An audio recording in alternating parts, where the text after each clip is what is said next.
I headed out 3 weeks ago to buy some dust masks for the shop, and I ran into empty shelves. Another thing on the list to buy that day was air filters. These shelves were full. That's when I got an idea. I could make a mask that was capable of accepting flat sheets of replaceable media, in this case home air filters. In the end, this is what I came up with. It's actually one of the most comfortable masks I have ever worn. Typically, if you're going to be wearing something all day, comfort comes a close second to filtration. As for filtration, I test this design as much as I can towards the end of the video. It's a 3D printed design that is functional, costs less than $1, and has minimal part requirements. I'll be using an elastic band, some filter material, photos of my face, a computer with enough horsepower to run some free 3D programs, a 3D printer, and some plastic. Although the process for making one of these is a bit more difficult than the average one-size-fits-all idea out there, I'm trying to tackle some difficult concepts with this particular design. Faces come in a wide variety of shapes and sizes. Wide, narrow, big features, small features, not to mention the smooth and the wrinkly. I have seen many times someone wearing a respirator with huge gaps around the seal. This seems to me to invalidate the whole concept. Why make a mask that tries to fit them all when every person could have one made just for them? It's important to have a clean-shaven face for the best seal on any standard face mask. That in mind, a possible adaptation on this design might be a filter mask for people with some types of facial hair. You could just design around a goatee, for instance. This video will be a bit of a deep dive into the design process. I will walk you through all the steps I took in a fair amount of detail, showing process and methodology. I'll move through some aspects relatively quickly. If you have any questions, please let me know in the comments. If you are looking for something in particular, you will find handy links to various parts of the video in the description. Otherwise, I invite you to stay along for the whole ride. Let's talk about respirators and masks for a moment. These high-end respirators are effective filters. They are not very comfortable after a few hours of wear, especially the full face mask. That's more for firefighters or something, definitely not for everyday wear. I only use one of these when working with solvents or in extremely dusty situations. The N95 style mask is my preference for a disposable filter, but there is an international shortage of those at the moment of filming this. The basic dust mask is not very effective at filtering anything more than large particles, and they have a lousy seal. If I put this on and breathe with any force, I can feel air blowing into my eyes and out towards my ears. The over-the-ear pieces are also not very comfortable. My main goal with this project is to make an effective filter for the shop that is more comfortable for long-term wear than the heavy-duty respirators. My secondary goal is to produce something that, at least in theory, could filter out pathogens. The reality of the situation is that viruses are extremely small and can easily slip by an ineffective seal. Even when I'm working with solvents and wearing a high-end respirator with carbon filters, the seal can be broken at times because, occasionally, I smell solvent. The fit on the best masks is not perfect for every person, myself included. Creating an effective seal is easily the biggest challenge with this project. More on this in a minute. I want to talk about air filters first. I have 3 different styles here. This one was purchased online for a box fan air filter. It's rated MERV 13 and is capable of filtering 75% of particles that are between 0.3 and 1 micron in size. Unfortunately, trying to get the filter material out of the housing largely destroyed it. Buying a filter that has large pleats fixes this issue because even if the edges are torn while removing the material, the usable area of the filter remains intact. This particular filter was the highest rated filter that I could purchase at my local home improvement center, and it is rated MERV 12. The downside of a MERV 12 filter is that it only captures between 20 and 40% of virus-sized particles, but to say the least, it's perfectly adequate for filtering dust or pollen. There is also a wire mesh built into this material, which causes some challenges. The last and best filter I have is this MERV 16 filter with an activated carbon layer. I had to buy this one online. There are several benefits to this particular design. One is that there are lots of pleats. That means that a single filter of this size would be able to produce up to 700 replacement inserts for my design. Also, there isn't a wire mesh built into this filter, so cutting it will be easy. What wasn't easy was removing the plastic fork structure that, to my surprise, was glued into the filter. I had to remove each tine one by one after splitting them apart with wire cutters. This took something like an hour to accomplish. The benefit, though, is that a MERV 16 filter is rated to capture 95% of virus-sized particles. This is essentially equivalent to an N95 mask.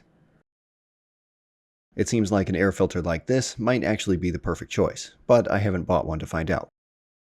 Before I jump into making one of these, I need to make it very clear that in no way can I legally or morally state that this will protect you from any pathogen, harmful particle, or dangerous vapor whatsoever. In no way is this filter approved by the Center for Disease Control, the National Institute for Occupational Health and Safety, or any other regulatory body. I took this project on as a design challenge and can make no promises as to the product's functionality. I suppose the main idea here is that this mask could be better than nothing at all, but I can't prove that. Moving on, as I mentioned, the biggest challenge of this project is creating an effective seal on my face. I don't have any rubberized material to print with, so I knew I wanted to make the mask out of a standard material. In this case, I will be using PETG, a durable and relatively easy material to print with. The problem with any hard plastic is that it does not easily conform to the shape of an object that it is pressed against. The 3M design works well because it's rubberized. If it were hard plastic, it would work only for a tiny portion of the population. Theoretically, with a cushioned interface like some foam tape, a basic mask would be able to fit my face relatively well.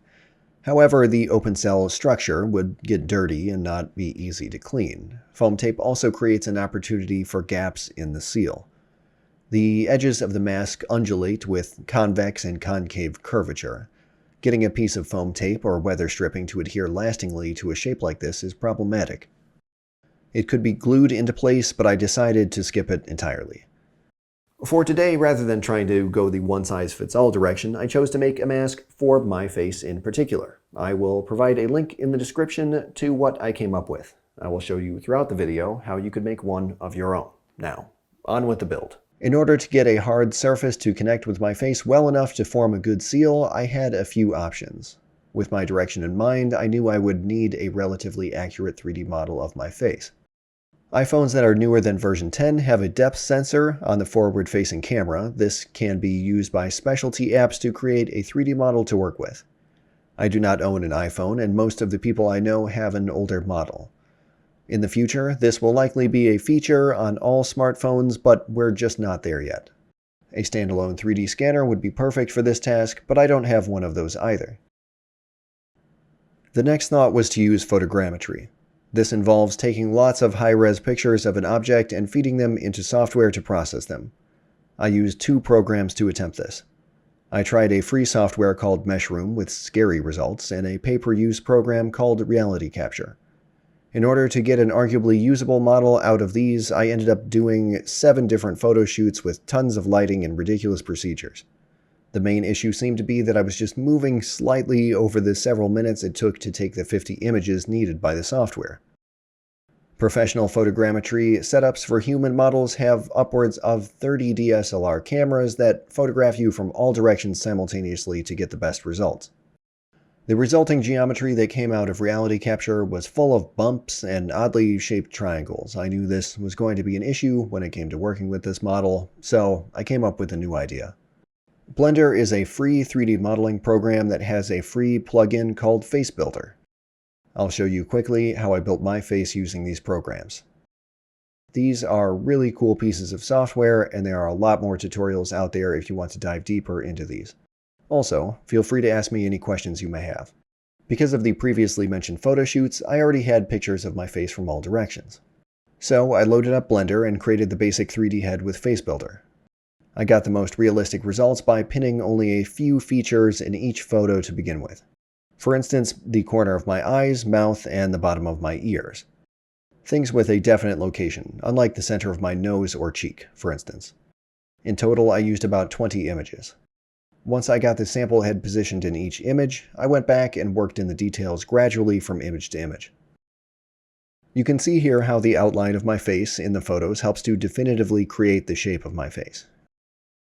When you're working with the interior of the face, it's much harder to define the exact shape of its undulating surfaces. The width of my nose was an approximation.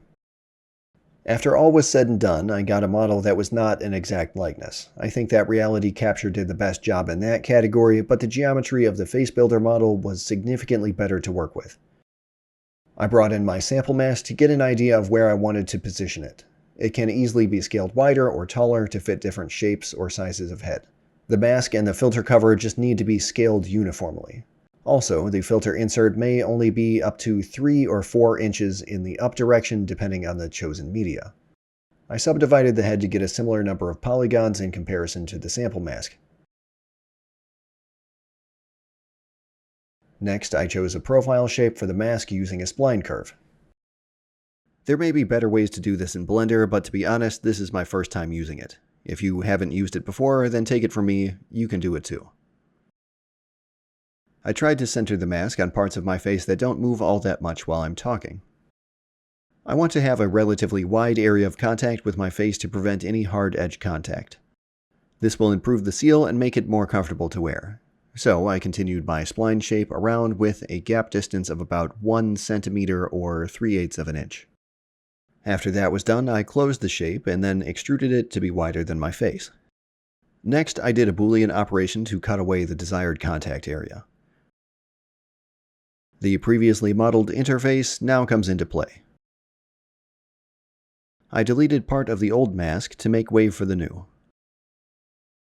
Because I will be working with the exterior surface of the interface side, I have to add thickness to the face side so that they align properly in later steps. The Solidify modifier is used for this process. I want it to be about 2 extrusion layers thick, so that the 3D print has some strength but remains a bit flexible. When speaking, my whole face moves, and this mask will need to conform to it. My printer nozzle is 0.25 millimeters wide with a line thickness of about 0.4 millimeters, so I'm making this part 0.8 millimeters thick. There are some weird scale issues going on in my scene, and it looks like I am making it 8 millimeters thick, but I assure you it is not. The unwanted geometry is then removed. To get clean, workable geometry, I had to make sure that the mask interface and the new face section had the exact same number of edges. If the count is not the same, lots of triangles will be created that hinder the smoothing process in the sculpting phase. I'll talk about that in more detail later on. To achieve this, I merged a bunch of vertices. Once the excess points were joined together to get the perfect number, in this case 1024 on each side, I can join the parts and loft the two sections together. Some extra edge loops are added to the newly created geometry to further subdivide it. The two pieces are then detached to make sure I don't distort the interface part while sculpting. Using the smoothing tool in the sculpt menu, I paint away the features that are not desirable. This includes the facets from subdividing the head and rough transition from the face into the lofted section. The overall goal here is to blend the two features together in a way that reduces hard edges and causes the shape to gradually come into contact with my face. This should help to create a better seal, and it makes the whole thing a bit more attractive. On the interface side, I was very careful to not disturb the outermost edge where the two halves of the parts will eventually come back together.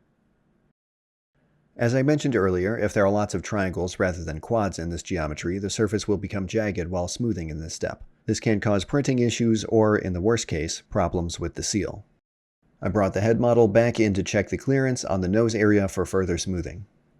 Starting with a small brush with low intensity, I work in the details and then move up to a larger and more powerful brush to get the desired result. This process can be time-consuming, but I like the result. Once the shape of the surfaces are pleasing to me, I head back over to the Modeling tab to rejoin the two parts. First step is to add some thickness back to the part.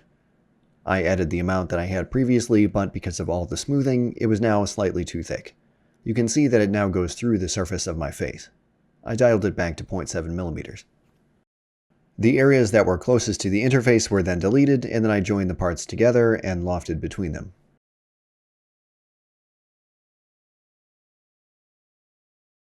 The outer edge was a bit rough after smoothing, so I used another extruded spline and a Boolean to cut that away.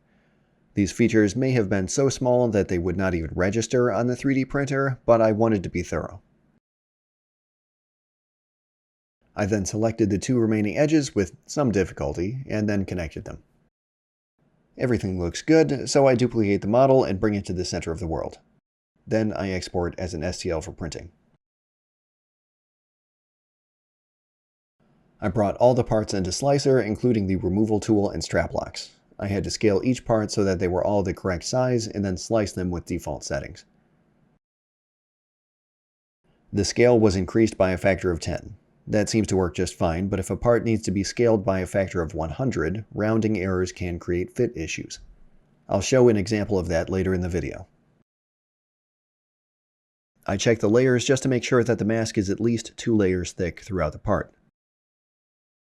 The instructions for the 3D printer, also known as the G-code, got exported and loaded onto the printer. Before I had one of these, I used online services to print parts for me. There you can find a local person to print things at very reasonable prices with quick turnarounds. PETG tends to string and blob a bit, but it makes strong parts and the imperfections aren't too troublesome. 3 hours later, the whole thing was done. This was prototype number 3 out of 4 on this project. Using online services to print parts can be a challenge when multiple iterations are required. One thing to note is the difficulty with printing steep overhangs. These printed relatively well on the Prusa i3 Mark III printer, but there is some distortion in the print on both sides. Let's take a closer look at the details of the mask interface. In order to keep things simple, I went with a snap-type fitting, but this does have some downsides. It is extremely important that the filter material be firmly compressed between the two halves of the interface. Snap fittings only have one setting, unlike a screw-together type enclosure. I originally planned for a gasket to help crimp the filter material in order to reduce leakage at the edges. This only worked with a sample of the MERV 13 filter that was more cloth-like. The gasket did not play well with the MERV 12 filter media because it has metal wires running through it, and the MERV 16 filter was more rigid than I had imagined, so the current design does not include this feature. Lastly, there are 2 holes in the structure that accommodate for a 1/4-inch elastic band or possibly a flat, narrow shoelace. These strap locks are designed to allow for adjustability of the headband, but they will only work for a small range of strap sizes. Now on to finishing and assembly. The distortion caused by the steep overhangs needed to be removed. Lightly sanding the ridges of the layers with a 220 grit sandpaper helped to smooth the area of contact. An optional step is to take some caulk and rub it on the interior of the mask. This seals any potential gaps in the print and smooths the surface further. I was sure to avoid ridges and blobs in the application because that can make the seal worse rather than better. The best result was with water-washable caulk that gets cut with a fair amount of water, but it's probably not recommended to be in contact with skin for an extended period of time. The seal on this version was only slightly better than the sanded version, if at all. Silicone caulk did not adhere well enough to be used. This step could easily be skipped entirely. The next step was to use the mask as a template for the filter material and then proceed with cutting. In the process, it became clear that the backing on the MERV 16 filter was disappointingly flimsy. The activated carbon layer was also brittle and flaked off quite a bit. This is definitely something that I do not want to be breathing. In testing, I used 2 layers so that the activated carbon side was not pointed at my face, but also occurred downstream of the white filter media so that the charcoal had a chance to capture the super small particles that it was designed to. The MERV 12 filter media, despite the wires, actually seemed to be preferable. For cutting it, it requires either robust scissors or some metal shears. The freshly cut wires are also quite sharp. The elastic band was a bit frayed from cutting, so I singed the edge. The straps were then looped through the holes. Installation of the strap locks was easiest with both sides of the elastic band stretched out as much as possible. Moving to the other side, I was sure not to twist up the strap. I then inserted the media into the filter cover and pressed the face mask down into it. The filter cover has a small tab on one side that indicates the bottom. These parts should fit very tightly. If they do not, then the seal may be compromised. With this type of fitting, it's desirable to hear a snap when the parts come together. There is so much pressure on the snap locks that after 10 to 15 uses, they started to get a bit rounded, and a snap is not as audible as I would like. Also, because so much force is needed to connect the pieces, I needed to be careful during assembly. The printed parts are quite thin and can potentially be broken. Once securely snapped together, the printed removal tool, or a pocket knife, must be used to disconnect the 2 pieces. They should not just come apart by themselves. If they do, then there is a problem. As I mentioned earlier, the MERV 16 media got stacked up for several reasons. For maximum filtration, I think my ideal configuration would be one layer of MERV 16 as a pre-filter, and then a second layer of MERV 12 on the face side. The MERV 12 is a lot more robust and does not dangle fuzzy bits in my face like the MERV 16 does. To test the hold on the filter, I tried to pull it out. It seems to be holding well, but it's clearly not impenetrable. The 3D model was not exactly symmetrical, so I may want to choose which side is a better fit at this point, then mirror the geometry in Blender and reprint it. My face may not be exactly symmetrical, but it's definitely not quite as crooked as the model indicates. I wore this prototype mask while I was doing some test reads of this script. After 2 hours of reading out loud, the bridge of my nose was a bit tender, but there was little to no discomfort anywhere else on my face. The mask also left virtually no indentations. This is very common with respirators, and in my opinion, it's a good indicator of discomfort. I had a hard time coming up with valid testing ideas for this equipment. One of the ideas I heard from another mask video was to see if I could smell essential oils through the mask. It seemed like a decent idea, so here it goes. First, a control. Pungent, to say the least.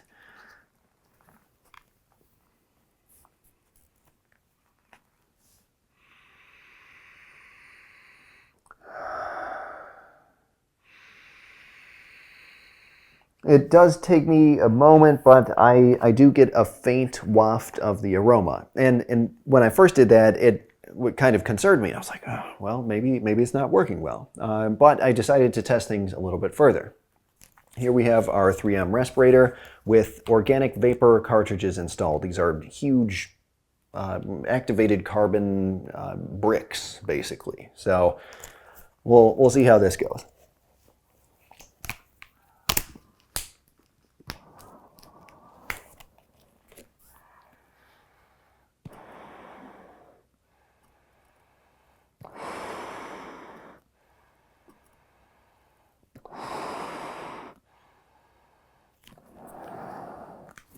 I don't even get a slight hint, even a morsel of the smell of this stuff right here. So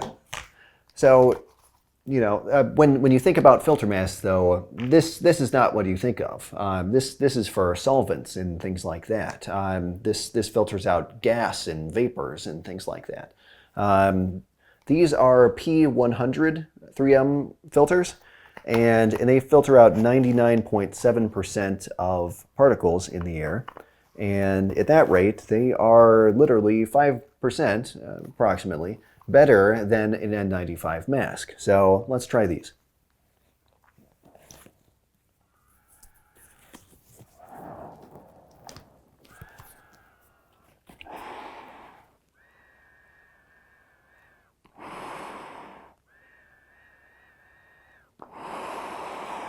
I would have to say that I can smell the essential oils as much through this filter as I can through this filter. So I feel like this is not really a test that is going to prove whether or not it will filter tiny particles.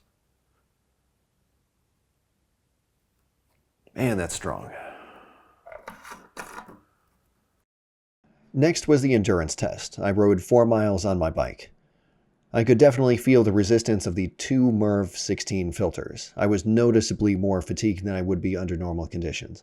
On this ride, I was able to smell someone's cigarette smoke, weed smoke, and some very intense flatulence.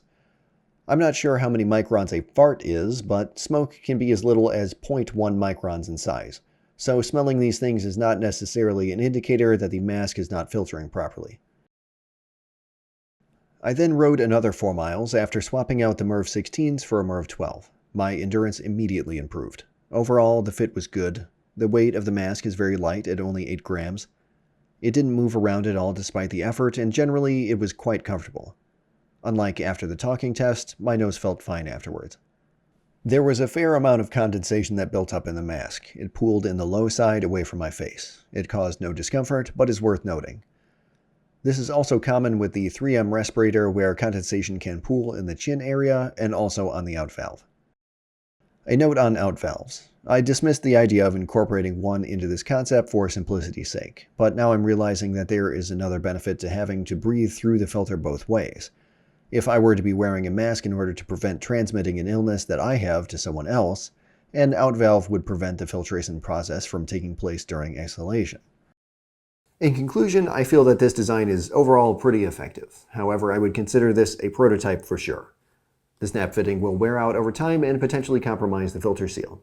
If printing errors occur, that could also compromise the seal or prevent the two parts from snapping together, or even aligning properly. I gave some thought to a screw-together type enclosure, but that creates quite a few complications and additional part requirements. However, I may keep looking into this concept. If you'd like to see more iteration on this, let me know in the comments. So how much did this cost? If I were to buy a large MERV 16 filter, 1 kilo of printer plastic, and an elastic band, the total price is around $140. That price drops to only $55 if I was using a MERV 12 filter. If I'm looking at a per unit cost alone, the mass price is about 30 cents with a replacement filter costing only about 20 cents in raw materials. Again, about 160 filters can be cut from the MERV 12 and 350 filters could be cut from the MERV 16 filter even when doubling them up. That is significantly cheaper than just about any disposable mask. At such a low price, it may actually make sense to just glue the filters into the housing to guarantee a perfect seal. This is my first design challenge video and the first video on my channel to break from woodworking.